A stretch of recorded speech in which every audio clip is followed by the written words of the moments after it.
అక్షయ్ ఎన్ని వింతలు చేసినా, విచిత్రాలు చేసినా, అద్భుతాలు చేసినా ఆ ఇంటి పేరునే నిలబెడతాయి గాని మన ఇంటి పేరునే కాదు.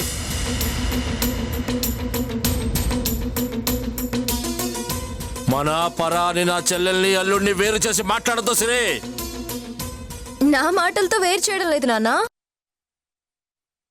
అండ్ ఇంకో విషయం, నీ మనవడు ఎంత మగాడైనా ఎంతటి మొనగాడైనా ఆ ఇంటికి చెందినవాడే, అది గుర్తుపెట్టుకో. సిరే పదే పదే ఆ మాట అనద్దు నాన్నా. అన్నా అనకపోయినా అదే నిజం నాన్న.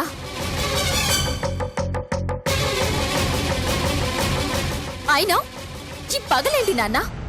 ఎన్ని రోజులు ఇలా పగలతో బతుకుతారు? ఇందాక ఆ గుళ్ళో మన రెండు కుటుంబాలు ఒకే చోట ఉంటే ఆ గుడికి అందం వచ్చింది నాన్న.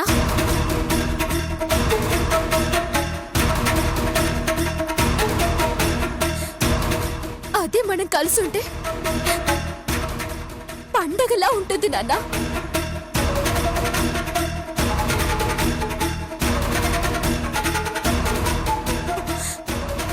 మీరు నాకన్నా పెద్దవాళ్ళు, ఎన్నో విషయాలు తెలిసిన వాళ్ళు. అన్నదమ్ముల్లా కలిసి ఉండాల్సిన రెండు కుటుంబాలు పగలకి పోయి కురుక్షేత్రం జరిగే వరకు తీసుకొచ్చారు.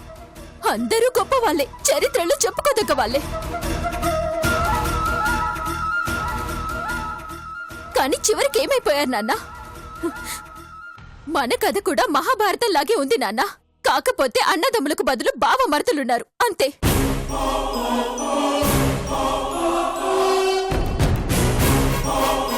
నిజానికి దుర్యోధనుడు మంచోడే, కానీ శకుని మాటలు విని చెడిపోయాడు. ఇప్పుడు అక్షయ్ కూడా అలాగే వాళ్ళ అమ్మ మాటలు విని చెడిపోతున్నాడు. మీరు అరిచి నా నోరు మూయించకండి నాన్న.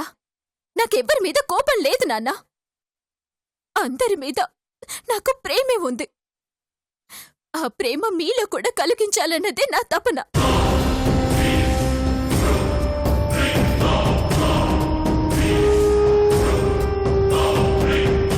అందరినీ కలపాలన్నదే నా ఆలోచన. నా ప్రవర్తనకి కారణం నా ఆవేదన. అది అర్థం చేసుకోండి నాన్న.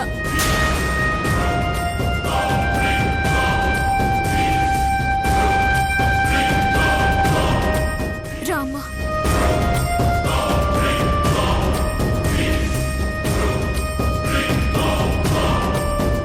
మన కడుపును పుట్టిన వాళ్లే మనకి నీతులు చెప్పే స్టేజ్కి దిగజారిపోయాం. అంతకన్నా ఓటమి ఇంకేముంటుంది? ఇకనైనా మారండి.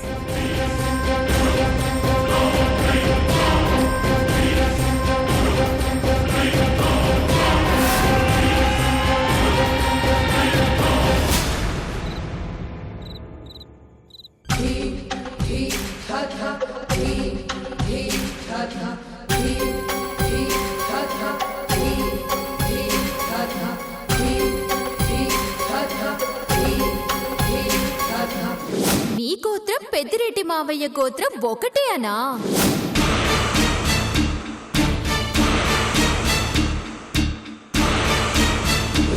ఇప్పుడు అక్షయ్ ఆ ఇంటికి సంబంధించిన వాడే అన్నమాట.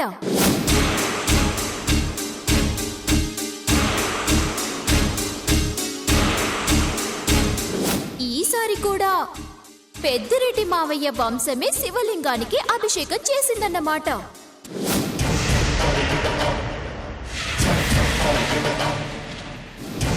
సంతానం ఎప్పుడు తండ్రి వంశానికే చెందుతుంది.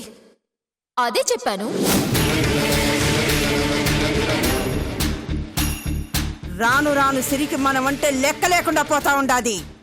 పెద్ద చిన్న లేకుండా నోటికెంత మాట వస్తే అంత మాట అనేస్తా ఉండాది.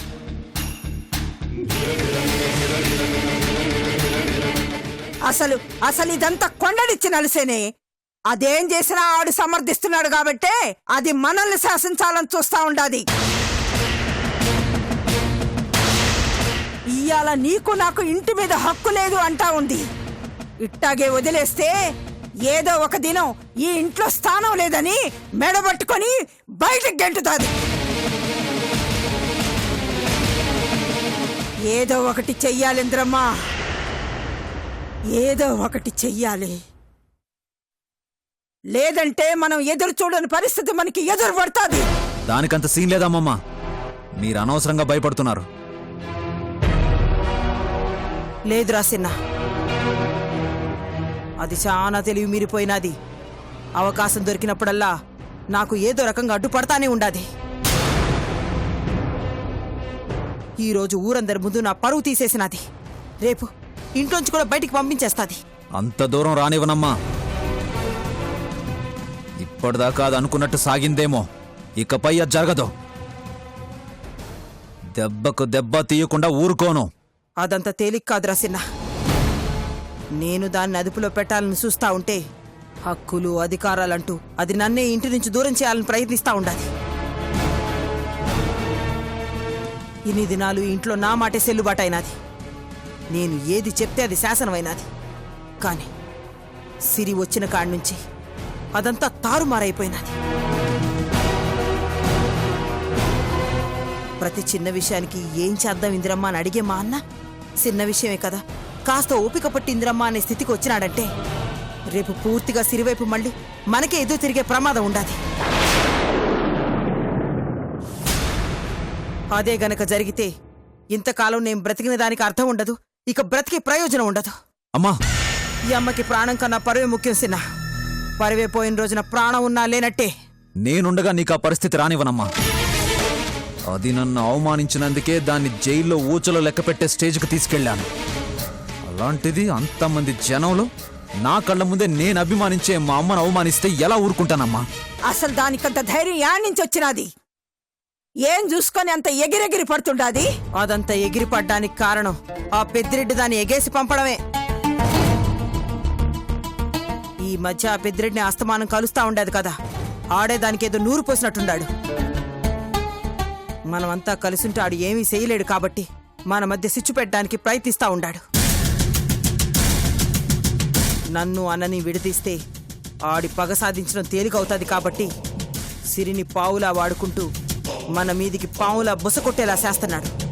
నన్ను ఒంటరిదాన్ని చేయాలని చూస్తున్నాడు. నువ్వు ఒంటరిదాన్ని ఎలా అవుతావమ్మా? నిన్నటి వరకు నీ మాట వినే అన్న మాత్రమే నీకు తోడుగా ఉన్నాడేమో. ఇప్పుడు నీ కోసం ప్రాణం ఇచ్చే నీ కొడుకు తోడుగా ఉన్నాడమ్మా. ఏ అహంకారంతో అయితే అది నిన్ను అవమానించిందో ఆ అహం అణిచి దాన్ని నీ కాళ్ల మీద పడేలా చేస్తాను. నిజంగా నువ్వు ఆ పని చేయగలవా చిన్నా? నా మీద నీకు నమ్మకం లేదా అమ్మా? నాకు నమ్మకం ఉండాదిరా, కానీ నీకు అనుభవం లేదు. దాని పొగరు అణచాలన్నా, అది మన ముందు తలదించుకునేలా చేయాలన్నా నీ బలం సరిపోదు. సీమలో పగ తీర్చుకోవాలంటే బలం బలగంతో పాటు కుతంత్రం కూడా తెలిసుండాలిరా. బలంతో ఎదురొచ్చిన వాణ్ణి మాత్రమే ఎదుర్కోగలం, కానీ వెనక నుండి దాడి చేసేవాణ్ణి ఎదుర్కోవాలంటే ఎత్తుకు పై ఎత్తు వేయడం తెలియాలా. మరి ఆణ్ణేం చేయమంటావు ఇంద్రమ్మా? నేను చెప్పినట్టు ఇనాలా? నీ కొడుకు నీ మాట ఎందుకు కాదంటాడు? చెప్పమ్మా, నన్నేం చేయమంటావు? మాట తప్పనంటే చెప్తాను. మాటిస్తున్నానమ్మా, నీకోసం ఏవైనా చేస్తాను. సిరిని పెళ్లి చేసుకోరా సిన్న.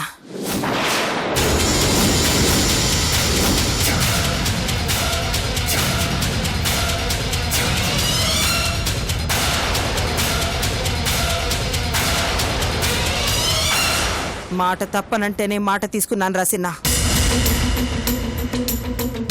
ఈ ఇంట్లో మునుపట్ల నా పెత్తనం నిలవాలన్నా, నా మాట గెలవాలన్నా సిరి మన చెప్పు చేతల్లో ఉండాలి. అలా ఉండాలంటే నువ్వు కట్టిన తాళి దాని మెడలో ఉండాలి. అది కాదు. సిరి తల ఉంచుకుని ఉండడానికి నువ్వు తాళి కట్టడానికి సంబంధం ఏందని నువ్వు అడగచ్చు.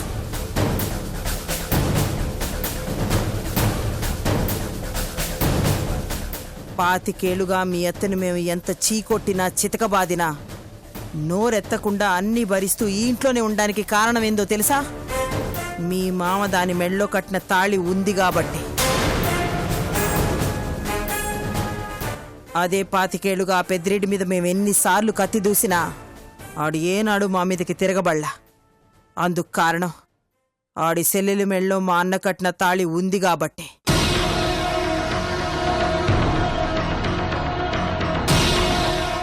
అట్టాగే రేపు సిరిని మనం ఏం చేసినా మా అన్న నోరెత్తకుండా ఉండాలి అంటే దాని మెళ్ళో నువ్వు కట్టిన తాళి ఉండాలి. మా అన్న నా మాటకి కట్టుబడి ఉండాలి.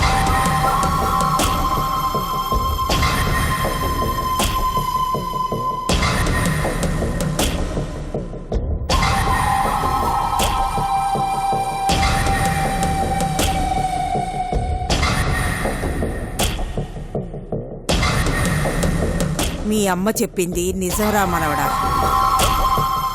ఇంద్రమ్మ లేకపోయి ఉంటే నా కొడుకును ఏనాడో ఆ ఉమాదేవి మార్చిపడేసుండేది. మీ తాత చావుకు ప్రతీకారం పాతరు పడిపోయి ఉండేది. నా మాట విని సిరిని మనువాడు. మీ అమ్మకిచ్చిన మాటని నిలబెట్టు.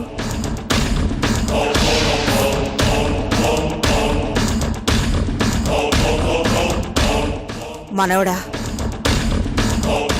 ఇన్నేళ్లు మీ నాయన వల్ల నువ్వు మీ అమ్మ దూరంగా ఉన్నారు. మళ్ళా కాలం కలిసొచ్చి ఇన్నేళ్ళకు కలిసినారు. అందరం ఒకచోట చేరామన్న ఆనందం నాకెంతగానో ఉంది. కానీ ఇప్పుడు సిరి చేసే పనులు చూస్తా ఉంటే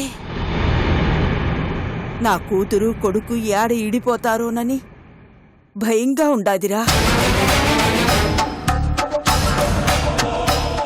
ఆళ్ల మధ్య బంధం బలంగా ఉండాలంటే నీకు సిరితో బంధం ముడిపడాలా.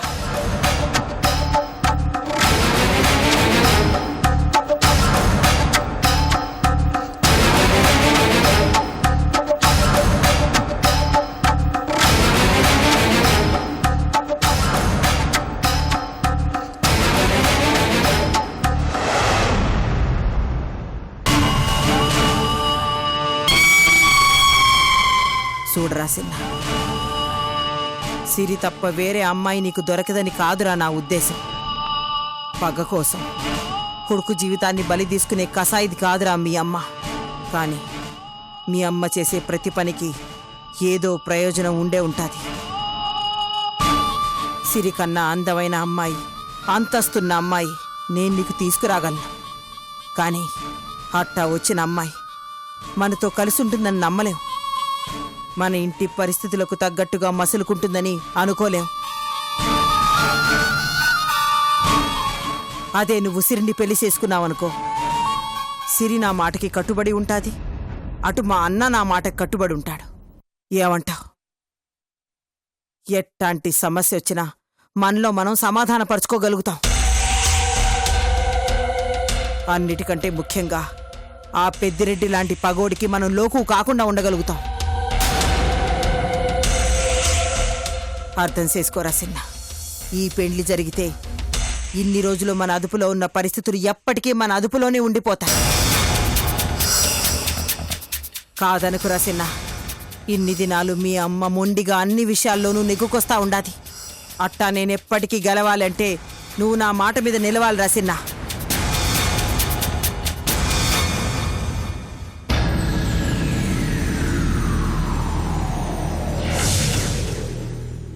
నీ ఇష్టమమ్మా. నీ సంతోషమే నా సంతోషం. నాకు నువ్వు మాత్రమే ముఖ్యం. సాలురా సిన్న, ఈ మాట చాలు. ఇకపై సిరి కొమ్ములు ఎట్టా ఇరసాలో నాకు తెలుసు. ఈడొప్పుకున్నాడు సరే ఇంద్రమ్మా, సిరి ఒప్పుకోవాలిగా.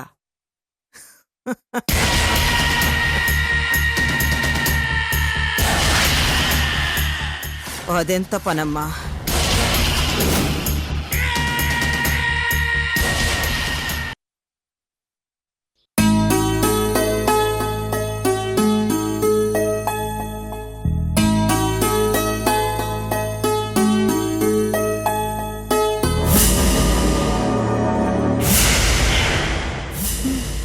నాన్నా వెళ్ళొస్తాను. యాడికి సిరి పోతుండావు? ప్రాజెక్ట్ వర్క్ మీద వెళ్తున్నాను నాన్నా. నువ్వేందో నీ ప్రాజెక్ట్ ఏందో నాకేమీ అర్థం కావట్లేదు. అసలు నువ్వు చదివిన చదువేందో కూడా తెలవదు. సైకాలజీ మావా. అంటే ఏం దల్లుడు? పైత్యం.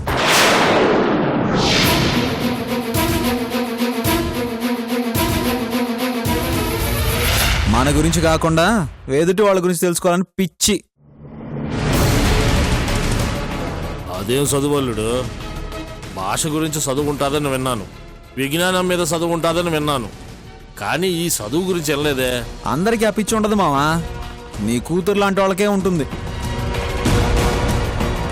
మనుషులేంటి, మనస్తత్వాలేంటి, వాళ్ళు ఏం చేస్తుంటారు, ఎలా బతుకుతారు, ఏం ఆలోచిస్తుంటారు, అబ్బో చాలా ఉందిలే అందులో. అబ్బే అదేం చదువు?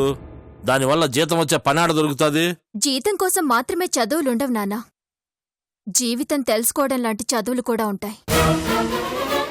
అక్కడోడి జీవితం ఎలా పోతే మనకేందమ్మా? మనం ఎట్టా బతకాలో ఆలోచించాలా. డబ్బు అందరూ సంపాదిస్తారు నాన్నా, కానీ మంచి మానవత్వం సంపాదించుకున్న వాళ్ళే నిజమైన మనుషులు. అది నేను చదివిన చదువుతోనే సాధ్యమవుతుంది. And mister Akshay, for your kind information, ఎదుటి వాళ్ళ గురించి తెలుసుకోవాలని ఆరాటపడే మనుషులు ఎమోషన్స్ కి వాల్యూ ఇస్తారు. నాలా, మా అమ్మలా వాళ్ళ కోసం మాత్రమే ఆలోచించుకునే స్వార్థపరులు ఏ వాల్యూ తెలియకుండానే బతుకుతారు. నీలా, మీ అమ్మలా.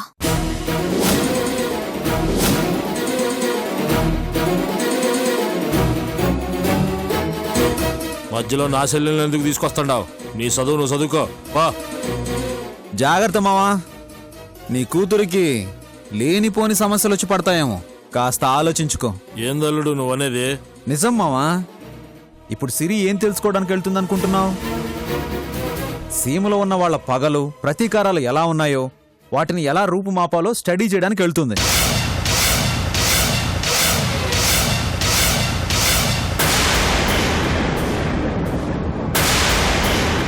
ఏంది పగని పోగొట్టే చదువులా? అట్టంటి చదువులు ఇంకా పుట్టలేదు గాని నీ కూతుర్ని గమ్మును కూసోమనన్నా. కనీసం వాళ్ళ అమ్మకన్నా ఉపయోగపడుతుంది, ఇంటి పనిలో సాయపడుతుంది. మంచి మాట అన్నావు ఇంద్రమ్మ. రేపు పెండ్లైన తర్వాత ఈ చదువులు ఎందుకు పనికొస్తాయి గనక? ఏదో వాళ్ళ సంతోషం కాకపోతే. నాన్న, నువ్వు నవ్వి ఎగతాళి చేస్తుంది నీ కూతుర్ని. ఆ విషయం గుర్తుపెట్టుకో. లేకపోతే ఏంది సిరే? నువ్వు అమెరికా పోయింది ఎడమైన చదువులకా? ఏ కంప్యూటర్ చదువు, డాక్టర్ చదువు అయితే నలుగురికి ఉపయోగపడేది, నలుగురు రాళ్ళు సంపాదించి పెట్టేది. ప్లీజ్ నాన్న, నా ప్రొఫెషన్ ని తక్కువ చేసి మాట్లాడుతూ. తక్కువ చేసి మాట్లాడడం కాదు, ఆ ఉద్దేశం కూడా ఎవరికీ లేదు. నీ మంచి కోసం చెప్తున్నాం. నువ్వు స్టడీ చేయాలనుకున్నది వేరే విషయం ఏదైనా అయితే అడిగేవాళ్ళమే కాదు. సీమలో పగలెలా ఉంటాయో, వాటి జోలికెళ్తే ఎలాంటి పరిణామాలు ఎదురవుతాయో మామకు బాగా తెలుసు. అందుకే వద్దంటున్నాడు. నువ్వు ఎవరి మనోభావాలైనా హర్ట్ చేస్తే వాళ్ళు ఎంతటికైనా తెగిస్తారు. ఇక్కడ పగే మనిషిని బ్రతికిస్తుంది, ప్రతీకారమే మనిషిని నడిపిస్తుంది. అవునమ్మా, ఈ చదువు వల్ల నీకు ప్రమాదాలు ఎదురవుతాయి. నా మాటిని మానే. కుదరదు నాన్న, నేను అనుకున్నది సాధించే వరకు నిద్రపోను. నువ్వు నిద్రపోవడం పక్కన పెట్టు, కన్న వాళ్ళకి నిద్ర లేకుండా చేయకు. నువ్వు తిరిగి వచ్చే వరకు వాళ్ళ కంటి మీద కునుకు లేకుండా ఉంటారు. అది ఆలోచించు. నీ సలహాకి థ్యాంక్స్, కానీ నువ్వు నన్ను ఆపలేవు. ఎమోషన్స్కి వాల్యూ ఇస్తానన్నావు, ఇదేనా? ఇంతేనా నువ్వు మీ నాన్నకిచ్చే వాల్యూ? సరే, నువ్వు వెళ్ళటానికి వీల్లేదు. నువ్వు వెళ్తే నన్ను సంపుకు తిన్నట్టే.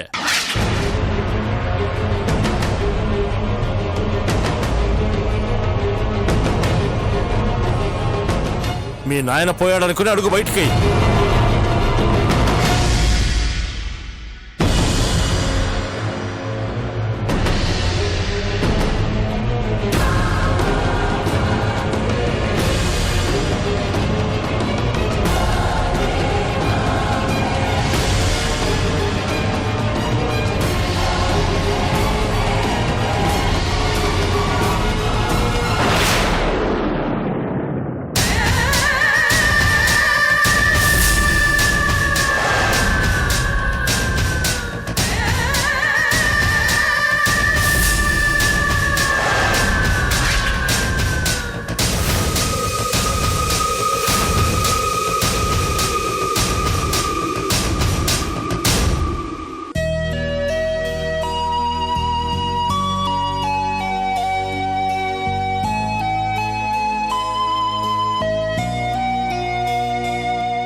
ఫస్ట్ ఆ సూర్యగాడిని చంపుతాను,